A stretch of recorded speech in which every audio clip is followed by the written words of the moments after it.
You ready for rapid fire right now? So ready. Like we could talk about this for hours, but I'm ready I know. for rapid fire. So I've seen this pop up just within the last few minutes here in the chat. Fill in the blank. It's blank that Notre Dame versus Stanford will air on the Pac-12 Network. Well, I'm upset that it's a night game. I don't care what network it's on. It stinks that it's a night game again. Like, you're really going to put Stanford, who's 3-7, Notre Dame, who's 7-3, on at 7:00. Like, that's a barf. That's barf music. But you realize you can't watch the Pac-12 Network here in town, right? I can. Like, where do you get the Pac-12 Network? Fubo. Really? Yeah. So dish out some more on this. I have no idea. Well, our Irish Breakdown account of Fubo, you can watch the Pac-12 Network. Do you have to watch it like on your phone? It's a streaming situation, so you can watch it on your TV, with your smart TV. I know you got a smart TV. You're a smart guy. You got a smart TV. Well, I'm going to have to get the login from you then. I got you, baby. Don't worry. Don't worry. All right. But yeah, no, it's ridiculous. It's the Peacock argument, right? I mean, that's what it is. For Notre Dame fans, it's the Peacock argument. Like, a lot of fans aren't going to be able to watch this game, and I get it, why people would be upset. But as much bitching it gets done about Notre Dame, like, why do you want to watch it? People are so upset with everything. Why do you want to put yourself through that? I was looking, there aren't that many great games that weekend, but I get it. Notre Dame is 7-3, Stanford is 3-7. Usually it's kind of been a fallback for Fox. And like John is saying, the Stanford game should be on ABC. I completely understand why ABC doesn't want of course Notre Dame and Stanford. This just kind of feels like it's like the Pac-12 is crumbling. It's like the last days of the Pac-12 network. And it's like, let's kind of stick it to all these Notre Dame fans and Notre Dame, and we'll just stick it on the Pac-12 network out of here in the swan song. But hey, don't fret, because next year this game will probably be on the ACC network. Right. Exactly. With Stanford going to the ACC. Exactly. The Pac-12 network is owned by ESPN, aren't they? No, they're not. They're not? Are they just their own entity? It's part of the reason that the Pac-12 network doesn't have more distribution, because ESPN, I guess, like, they wanted to, to prop up the Pac-12 network like they've done with the SEC in the ACC. But the Pac-12 is like, no, we've got this. We're good. We'll go at our own. And, look what that got them. Another second-rate, second-tier TV network. So yeah, exactly. I guess you better get your free Fubo TV subscriptions if you want to watch this thing. I was surprised that they put it on the Pac-12 network, because Notre Dame, regardless, is still going to bring eyeballs, and you would think it would be on ESPN, or it would be. I mean, come on. Well, the last few years, ESPN2, come on. Last few years, it's been out there. At these, when the games are at Stanford this last weekend, the Thanksgiving weekend, it's been on Fox. And, there have obviously been times when it's been on ABC or one of the ESPNs or whatever, but Fox has had it the last few years. Right. Not this year. So Irish center Zeke Correll is in concussion protocol, and right guard Rocco Spindler is out for the rest of the season after having knee surgery. So here's Marcus Freeman. What he says is the plan for Saturday's game in the home finale against Wake Forest. Would do right now is you will see how we finished the game with Billy Schroff coming in at the right guard position, and then Ashton Craig did a really good job filling in at the center position. I was really impressed with what he did. Now, Andrew played well. He still has a high ankle sprain. Didn't practice much last week, but I think if we played today, it would be Ashton Craig and Billy Schroff, and we'll see how Zeke progresses this week, and then even Andrew Kristofic, how he progresses. So there you go. He laid it out. Scale of 1 to 10. What's your confidence in Notre Dame's offensive line this weekend, Vince? Like a 7, I would say. I think I have a lot of faith in Billy Schroff and what he's going to be able to do. I'm still still shocked, to be honest with you, that he didn't get the starting nod at the beginning of the year. Ashton Craig at center, that's my bigger worry, because I think, Zeke Correll didn't play well, obviously, against Clemson. He got pushed around a lot, but he's still one of the leaders on that offensive line. So that worries me a little bit more, but everybody wants the young kids. So here's your opportunity to see what these two young guys can do and what it's going to look like. And so I put it like a 7. I don't think that they could do. The offensive line didn't play well last game. They just didn't play well. So let's see what these guys can do. Can't be any worse than what it was this past game. Yeah, and the level of competition is going to change dramatically. That's also true. Wake Forest defense is not Clemson's defense. Right. At least we knew going in Clemson was going to have a respectable defensive front, and they played that way. So my level of confidence is still an 8. The kind of guys on the offensive line that Notre Dame is going to roll out there are still going to be appreciably better than anything that Wake Forest has across from them in the front 7. So I think that, and you're going to see some guys essentially kind of get some opportunities here. Right. These last couple of games. Everybody wants guys to have chances and stuff like that. So these are going to be some chances for some of these guys. Yep. So I think it's great. I have no problem with it, because again, against the competition that they're going to be playing against, this is a nice opportunity to get them in. That's fine. Yep. But they're not. Here's the difference though, right? They're not putting these guys in over guys that are healthy just because they're seniors. Right. They're putting them in because there's injuries. And right. So if that's the case, then yeah, no problem. Go for it. Correct. So the NCAA has decided to ban these photo shoots from the unofficial visits, and Notre Dame's Chad Bowden doesn't like it. Here's what he told Steve Wiltfong from 24/7. Quote, schools not wanting to do photo shoots and video shoots for recruits are wrong. These are 15, 16, 17-year-old kids that deserve to enjoy their experience. Visualizing being in the locker room, on the field, and in the uniform is important. These schools are lazy, and it's a hassle for them. If they don't like it, they should go work in the NFL. It's all about the kids. We want photo shoots and video shoots for the kids. We're going to fight like crazy to do right by them. End quote. So that's from Chad Bowden. And Marcus Freeman was asked about it at his press conference today as well. And here's what the Irish head coach had to say. And we want to make sure that we maximize the experience for young people when they visit our campus. And for a lot of those guys, they love photo shoots, right? And they love to do the photo and video shoots. And we want them to have the greatest experience when they come to our campus. But we also understand the labor and the demands on your program and those people that work for you that it takes to continue to do photo shoots over and over and over and over. And so there is no easy answer, right? In that there's people above me that make those decisions on what you're allowed to do on recruiting visits. To second that, I've had a conversation, I reiterated to our staff, is that our only obligation is to talk about Notre Dame football. And it's not to question what any other football program is doing. And it's not to say what another program should do or shouldn't do. It's about what Notre Dame football does. And again, we want to really maximize the experience young people have when they come to Notre Dame within the rules that are set, right? But in no way are we going to critique another program and what they decide to do. All right, Vince. So what do you think about all this? No more photo shoots on the unofficial visits. So I got 2 points that I want to make. Number one, okay. It's ridiculous that they're taking away something as stupid and as minimal as a photo shoot. That's silly. There are more issues that the NCAA needs to worry about than whether people are taking pictures or not. I went with my son to a NAIA game, okay, and they'd had a photo shoot set up. Yeah.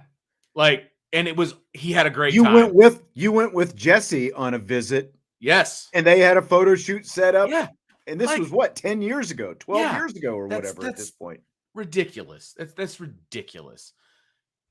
My second point is that it was very clear that Marcus Freeman did a little hand slapping on Chad Bowden. I Because was going to say, Marcus did a little bit more soft shoe than Chad Bowden well, did with his he comment. also said, we're not going to talk about other programs, which is a direct, because Chad called other programs lazy. And he's like, we're not going to talk about other programs. We're going to talk about our program. I thought that was kind of an indirect shot. Well, look, this is what it comes down to. Yeah. It's like you can't afford a freaking, a guy with a everyone's got some kind of social media department at this point. And that's a big part of why you do it, because the kids all obviously have social media as well, and they want to be able to share this stuff and make themselves look cool. Right. Look, I went on a visit and they put me in the uniform, and here's all the cool stuff that I'm doing.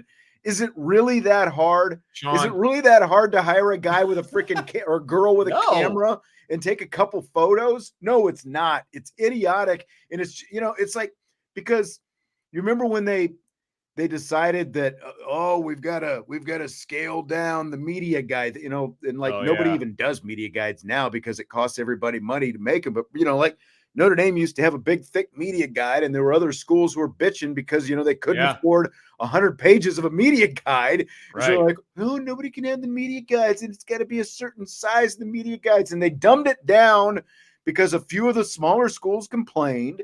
And that's where you are right now. Everyone's got some kind of, even if it's somebody in the sports information department doubling as a social media person, everyone's got somebody doing social media now, because social media is everywhere. And it's idiotic that they're saying that people can't do it now, because it's what the kids want.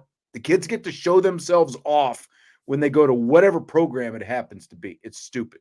It's ridiculous. And Sean, when I was the head baseball coach at a local high school here, we had open enrollment. So kids could choose which high school they wanted to go to. Right. And they would come visit. I did photo shoots with 8th graders to try to get them to come to my school. I had all the jerseys set up, and we had 4 different jerseys, and we had, all this different stuff. So I had it all laid out in the locker room, and I let them try one on, took their picture, sent it to their parents. We did a photo shoot with 8th graders, okay? These kids want to do stuff like that. And Chad's absolutely right. They want to envision themselves, in the gear, on the field, on the golden throne, whatever the case may be. Why are you regulating something so stupid? It just, I don't know. It just blows my mind. So they can only do it on official visits. They can't do it on unofficial visits. Dumb.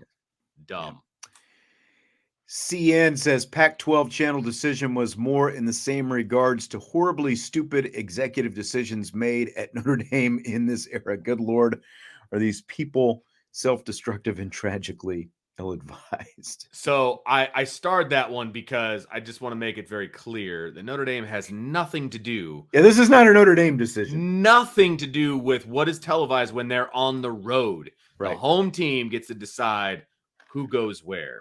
So, well, the networks that are involved with the conference Notre Dame happens to play get to make those decisions. And and in the case of the Pac-12, you've got ESPN/Disney and Fox both involved, and they've both apparently passed on the opportunity to televise this game, which leaves it down to the Pac-12 Network.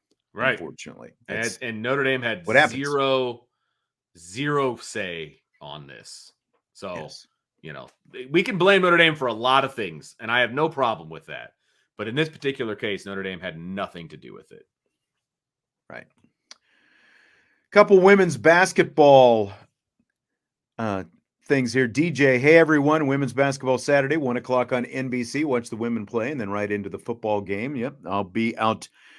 They're doing this will be the second annual City Shamrock game, and it's going to be in Washington, D.C. Yep. They're playing Illinois, a ranked Illinois team. We'll see tomorrow when the new rankings come out where everyone is ranked, but should be a pretty good matchup. And you're absolutely right. It's going to roll right into football.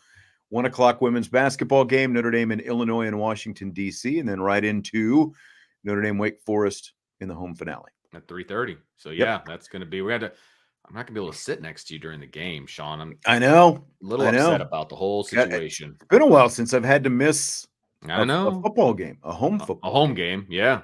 Yeah. It's not right.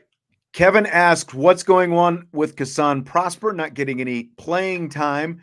She is with the Canadian national team, and they're in the middle of some qualifying right now. So she was actually away from Notre Dame this weekend. That's why she didn't play yesterday. So, yep. And when you know when she's rejoining the team? I am not sure. I've got to check on that. I'm not sure how long that lasts. Okay. Gotcha. I thought it was just the weekend, but okay. Again, I'll have to double check. So, but that's why she didn't play yesterday. And, look, this is not a knock on her, obviously, by any means. They did all right. I was impressed by the scrappiness, the feistiness of the NJIT, New Jersey Institute of Technology team. I thought it was a nice little challenge for Notre Dame coming off, that week in Paris and coming back, time zones and all that to kind of be pushed a little bit for a quarter by a team that wanted to scrap with them a little bit. And talent in their own effort ended up winning out. Things went pretty well. I was very disappointed I couldn't watch the game, but I listened to you, so that was good. Yeah. Okay. Good. And Hannah Hidalgo, by the way, named ACC Rookie of the Week for she's going to get a lot of those. 31 against South Carolina, 26 yesterday, and a tight school record with 12 steals in just her second game. So things going she's going to get a lot of those, I have a feeling, this year, but we'll see. Yep. Fill in the blank. It's blank that the Big Ten says it's punishing Jim Harbaugh now with his suspension, in part because he could leave for the NFL next year. That is the dumbest thing they could have possibly said, to be perfectly honest with you. The fact that they said this out loud. What, exactly. They put this in writing. That's so stupid. You can say that behind closed doors, and maybe it's true, but there are plenty of other reasons to suspend Jim Harbaugh right now. How about, we have enough evidence to show that he had something to do with this, or we have enough evidence to show that Michigan broke the rules, and so the buck stops with the head coach, and so we're suspending the head coach. Don't say, "Oh, well, he might not be here. We got to punish him now." No, that is terrible. That the Big Ten is so incompetent. You want to talk about Notre Dame's administration being incompetent? The Big Ten administration is incompetent, and they are proving it day in and day out. Why you would say that out in public and put it in writing is absolutely beyond me. Yeah, I was just reading a different. I need to star something here in this, but yeah, I completely agree with you. It's like any coach could theoretically, pack up and move to the next residence at any time, and it feels like they're trying to, they got kind of bamboozled, I think they think, by Pete Carroll back in the day. So it's like, oh, we got to get ahead of Jim Harbaugh now and cut him off in case he tries to bolt for the NFL and this whole thing. The fact that they put that in writing and included that in their rationale, they had enough other evidence. Look, no matter what any Michigan man wants to say, everything that Michigan has not denied what they're being accused of doing. Their only defense is, well, everybody else is doing it. Right. So and their other defense is don't do anything to us this season. Right. Make sure you get, due process, take time, because they think that they're going to win a national championship this year, and they don't want anything to poo-poo that. So they're just like, be normal, NCAA, take your time on this. That's all they're worried about. Yes. That's it. Idiotic. It's unbelievable. The fact that the NCAA, or the Big Ten, rather, I shouldn't say the NCAA, the Big Ten said that they had enough evidence just to, this is what we're going with, and that's what they did. So who had the better post-game reaction? Michigan Sherrone Moore crying after the win over Penn State, or Ryan Day's whole Lou Holtz rant after the win over Notre Dame earlier this season? This is a fantastic question because they were both so bad. I mean, they were both so bad. But I think I have to go with the Michigan guy and crying and swearing and dude, hilarious. I mean, what are you doing?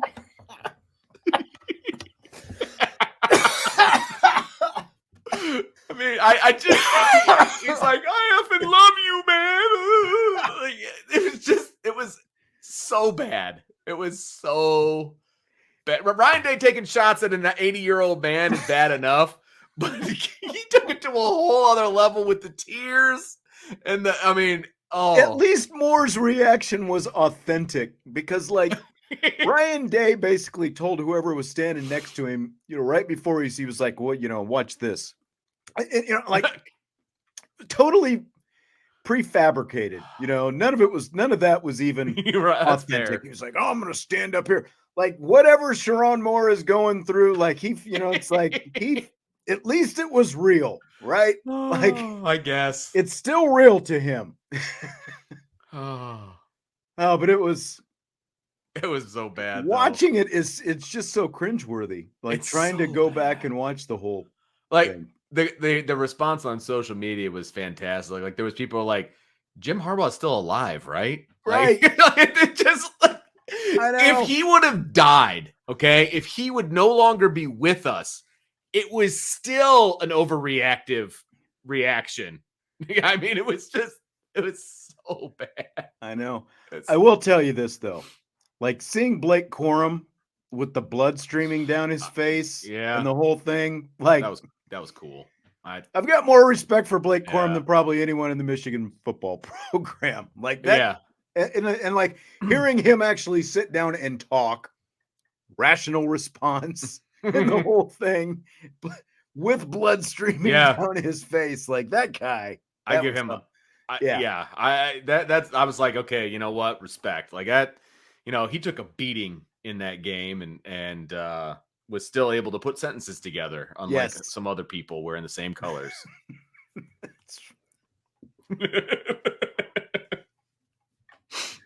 I just can't. It was so bad, Sean. It was so bad.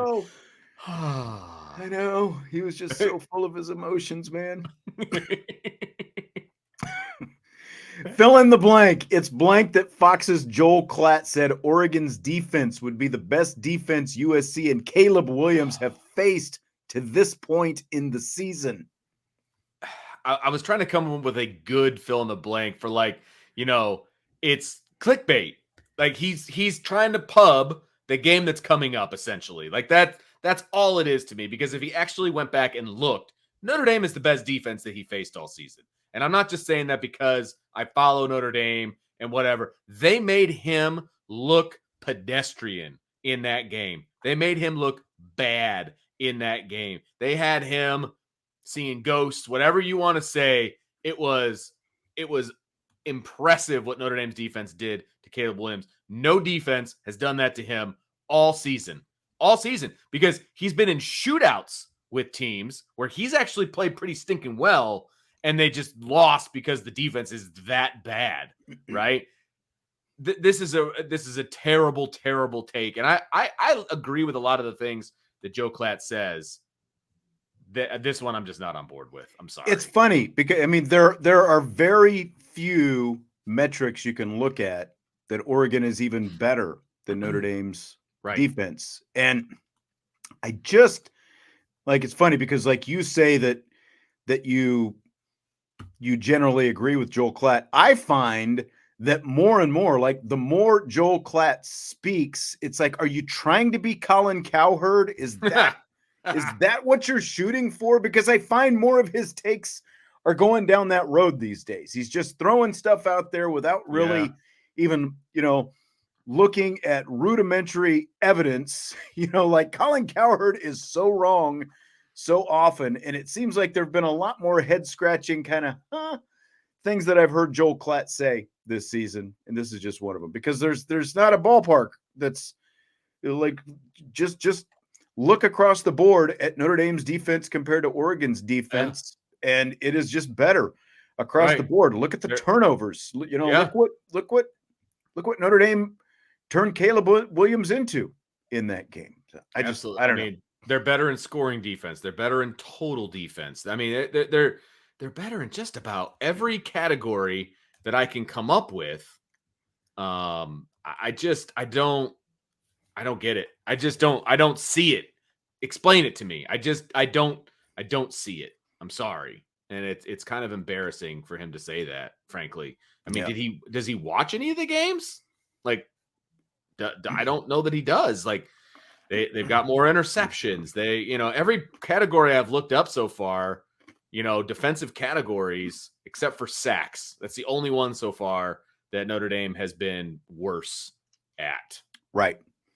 So, and that's what's crazy is like lost in the way Notre Dame's defense has played with all the turnovers that they forced, especially, and, it generally limited opponents these, last several games, is they still aren't really getting to the quarterback that much, but there's a lot of other many other good things going on for the most part that is just across the board.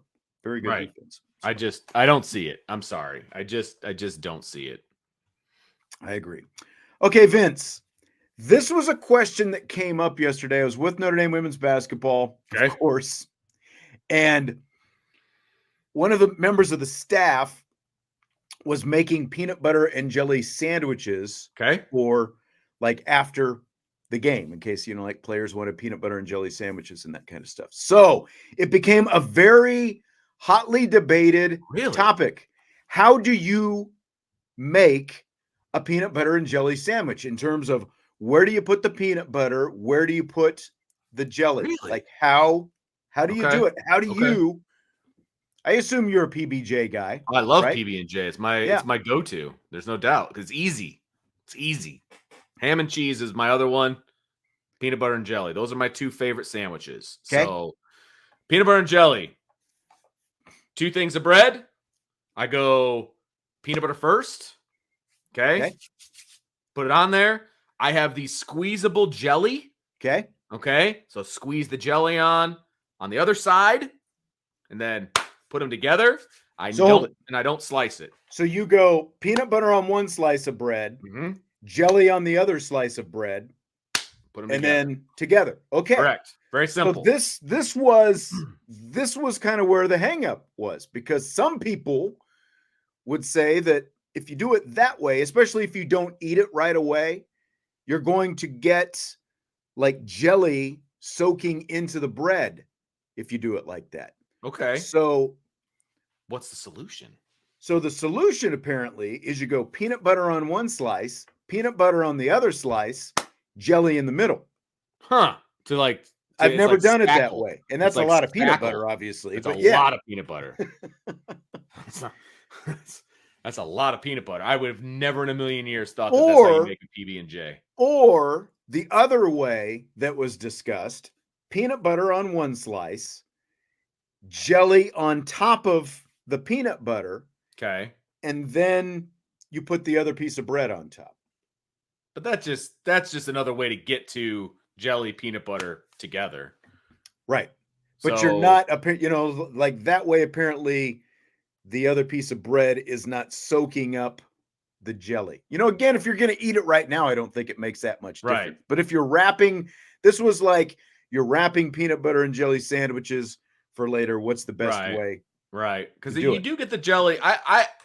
It's very interesting. I never thought about the peanut butter jelly in the middle to prevent the jelly from leaking through, because it does leak through the sandwich if you let it sit for a long period of time. Right. That's a lot of peanut butter. You'd have to really put a lot of jelly to offset some of that peanut butter, because usually I like the peanut butter more than the jelly, and the jelly is there just to prevent the peanut butter from sticking to the roof of my mouth.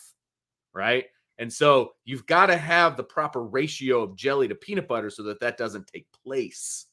So that would be a lot of peanut butter, man. And I feel like if I had to put the proper amount of jelly to offset the peanut butter, it might leak out the sides. Right. And then you've got other issues then. Right.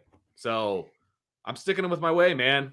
I'm sticking with my way. And I'm also, you got to be careful when you're mixing the peanut butter and the jelly, because then you're going to get double on the knife. And if you have to go back into the peanut butter jar, you're treading on some mixing of the ingredients there that I am not a fan of. Yeah. I see, some people saying, a little bit too much sugar, too much fat with the peanut butter and jelly. And that is like, peanut butter is a very, especially you get a little bit older, you're watching your calories and stuff like that. You do have to, that's like, I know someone who used to buy one of the, like go to Sam's or Costco or whatever and buy the Mondo size peanut butter and a couple loaves of bread and go travel. And like that was, meals at a time, but this was someone who could stand the calories. Yeah. So see, like my kid, we get the jumbo thing of peanut butter because he eats peanut butter almost every meal because he's trying to gain weight. You know what I mean? He's big into the protein and like the car. So he's getting Eggo waffles and he's slathering peanut butter and protein powder and all. I wish. Like, I know, right? Those were the days, right? Like, I know. Yeah. So that's how he eats. I never got that, having the wrestling background from high school. Like I was never pack on more calories. It was like, what's the minimal I can eat and survive for the next 4 months? Like that kind of we do not have that issue because he's about 5'10", 145, and he wants to put on the weight, not take it off. That's for sure. So he's doing the protein powders, the peanut butter, the supplements, like all of it, and then working out all the time. I've always done it like you, though. I've always gone peanut butter, yes, and then jelly, slap them together. Thank you. Eat your sandwich. That's how I've always done it. It's normal, right? But I haven't packed a PB&J in a long time either, so I've never had to worry about. That is fair. That is fair. I eat them here at the house, so I'm eating them instantly. I'm not. Yeah, I don't pack them. That's a little over that one. We'll just wrap it up on this. DK, who doesn't flip their PB&J in their scotch? I mean, really? Like, just dip it in. He corrected it to dip, but yeah, I mean, come on, just soak it up. We've all been there, right? Or get a beer at the end of the night, whatever it happens to be. Right. All right. Well, that's going to do it for. Let me make sure I didn't leave any comments. Oh, one comment from Joe. He said he heard Brian said it was okay to share the account. They can all watch the Stanford game. Everyone gets the IB Fubo next weekend. I wonder if like everyone logged in on the same day. Oof. Like if they would like even shut pick up down. on it. Yeah, I know, right? Like would it shut down the Fubo account if a couple hundred people logged in all at once with the same login information? It's a good question. Give it a shot. All right. Well, that's going to do it for tonight. Great stuff. As always, Jess will be here tomorrow. He's bringing his whiteboard with him. And then I've got I thought I was on tomorrow. Are you? I think so. I know. We'll talk about it. Well, I'll have to check that. I'm not sure. I guess I haven't looked at the spreadsheet closely enough. If you are, then I'll talk to you tomorrow. Yes. There's probably, I think you actually are, because there was like a trade at some point that happened. There was a massive trade. This is a player to be named later coming up tomorrow. Yeah. So I think I'm that player. So okay. All right. Hit the like button, subscribe, rate, and review. We'll have more peanut butter and jelly talk on tomorrow's show, if you so desire, on IB Nation Sports Talk.